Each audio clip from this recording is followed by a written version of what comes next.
So let's talk about The Godfather. Francis Ford Coppola introduces us to the criminal underworld in this breathtaking look at the Corleone family's life. I think that The Godfather is probably the best gangster film ever made.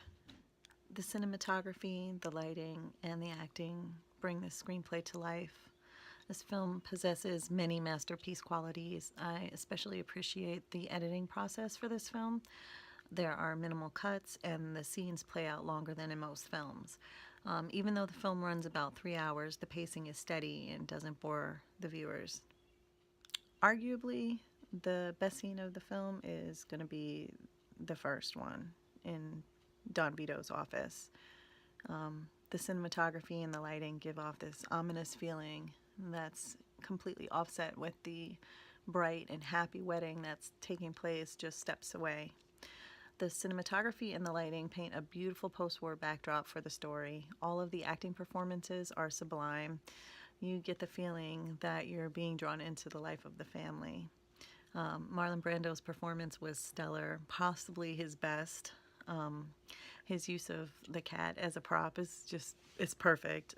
It's wonderful, not overpowering to the scene. It totally works. The other scene that is equally as powerful is the baptism scene. It's a pivotal turning point as a new dawn arises. The first time I saw the film, I didn't really understand what was happening.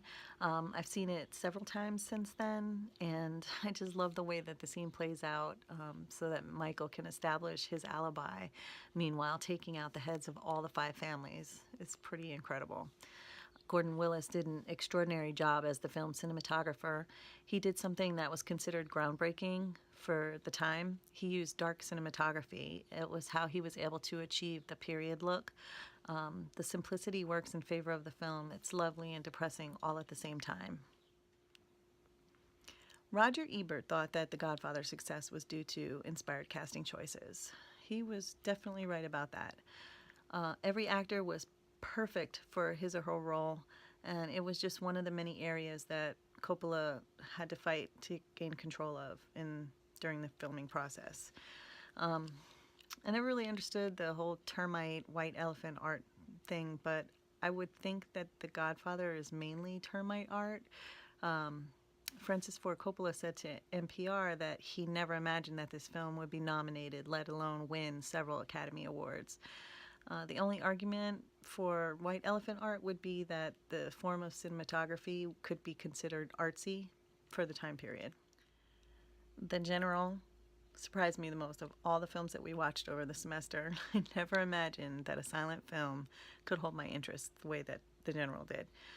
It was very entertaining to watch. I thought that maybe the lack of dialogue would be too big of a disappointment, but it wasn't, and I totally don't feel cheated. The Godfather ranks pretty close to Ozu's Tokyo Story in the grand scheme of masterpieces.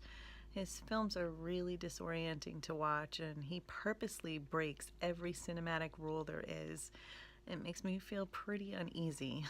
And the one thing that bothers me the most about Tokyo Story and Mulholland Drive is the painfully long static shots. It's something that both films have in common, and it gets boring fast.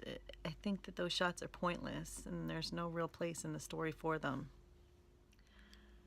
Just so you know, a little FYI, this has been absolutely excruciating for me. I'm so glad to be done with it, finally.